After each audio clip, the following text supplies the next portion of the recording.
ഞാൻ തുടങ്ങട്ടെ. നിയമ നടപടിയുമായി മുന്നോട്ടു പോയി KSRTC ഡ്രൈവർ യദുവിനെ വീട്ടിലിരുത്താൻ താല്പര്യമില്ല എന്ന് നടി റോഷ്ന ആൻഡ്രോയ്. എവിടെയോ എന്തോ ഒരു തകരാറ് പോലെ. യദു ഉരുണ്ടുകളി നിർത്തി തന്നോട് മാപ്പ് പറയണമെന്നും റോഷ്ന. അതിപ്പോ ഓരോ കീഴ്വഴക്കങ്ങളാവുമ്പോ ഈ പരാതിയായിട്ട് റോഷ്ന മുന്നോട്ട് പോകാൻ തന്നെയാണോ തീരുമാനിച്ചിരിക്കുന്നത്? ഇപ്പൊ അങ്ങനെ വിചാരിച്ചിട്ടില്ല ഞാൻ. Hello testing, ഇതൊക്കെയാണല്ലോ. ഓൾറെഡി അന്ന് എന്തുകൊണ്ട് കേസ് കൊടുത്തില്ല എന്ന് പറഞ്ഞിട്ട് ഭയങ്കര വിപ്ലവമാണ് ഇപ്പോൾ. ഞാൻ അന്നും കേസ് കൊടുത്തിട്ടില്ല, ഇന്നും ഞാൻ കേസായിട്ട് പോയിട്ടില്ല. എന്നിട്ട് ഒരു റിട്ടേൺ കംപ്ലൈന്റ് ഇനി കൊടുക്കുന്നുണ്ടോ അതോ കൊടുത്തോ എന്താണ്? ഇല്ല, റിട്ടേൺ കംപ്ലൈന്റ് കൊടുത്തിട്ടില്ല, ഇതുവരെ കൊടുത്തിട്ടില്ല. പക്ഷെ അദ്ദേഹം ഇത് സമ്മതിക്കണം. എൻ്റെ ആവശ്യം അതാണ്. MGR പാത്രക്ക്, ശിവാജിയെ പാത്രക്ക്, രജനിയെ പാത്രക്ക്, കമല പാത്രക്ക്, ഞാൻ നിയമ നടപടികളിലേക്ക് പോവുകയാണെങ്കിലും അദ്ദേഹം വീട്ടിലിരിക്കേണ്ടവർ. അദ്ദേഹം വീട്ടിലിരിക്കരുത്, അദ്ദേഹം ജോലിയിൽ തുടരണം.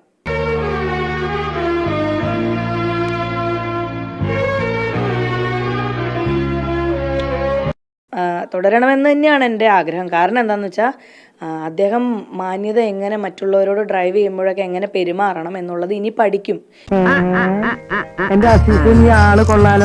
അന്ന് MVD അടക്കം സ്ഥലത്തുണ്ടായിരുന്നു പറഞ്ഞു. അന്നൊരു പരാതിയിലേക്കൊന്നും പോവാത്തത് എന്തായിരുന്നു?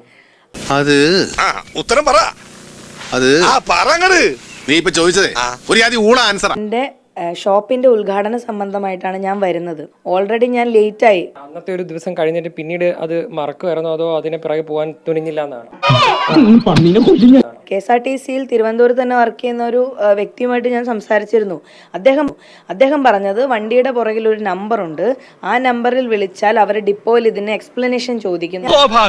ഞാനൊരു 4-5 വട്ടമെങ്കിലും ആ നമ്പറിൽ വിളിച്ചിട്ടുണ്ട്. എനിക്ക് കോള് കണക്ട് ആവാതെ അത് പിന്നെ ഞാനത് എത്രയോ പേരോട് ഞാൻ പറഞ്ഞിട്ടുണ്ട്. ഹലോ, പറഞ്ഞോളൂ. MNA ഓഫീസാണ്, പറഞ്ഞോളൂ.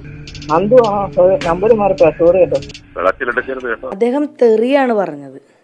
ആ തെറിവാക്കിൽ നിന്നാണ് എനിക്ക് അത് ഭയങ്കര ഇൻസൾട്ടഡ് ആയി. ഞാൻ എന്താടിന്ന് ചോദിച്ചിട്ട് പിന്നെ തെറിയാ വരുന്നേ, മനസ്സിലായോ? എന്ന് ഒരുമിച്ചിരുന്ന മോന്തെന്ന് റോയ് ചാൻ അറിയോ ഇയാൾ ആരാണെന്ന്?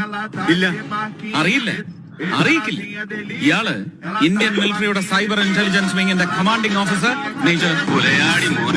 എനിക്ക് നല്ല സൈബർ ബുള്ളിങ് ഉണ്ട്, നല്ല രീതിയിലുള്ള സൈബർ ബുള്ളിങ് ഉണ്ട്. എനിക്ക് നല്ല ഭീഷണിയുണ്ട്, അത് പല രീതിയിലുള്ള ഭീഷണി.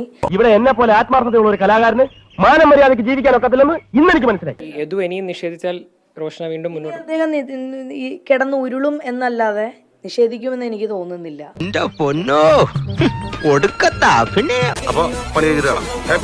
Happy new year.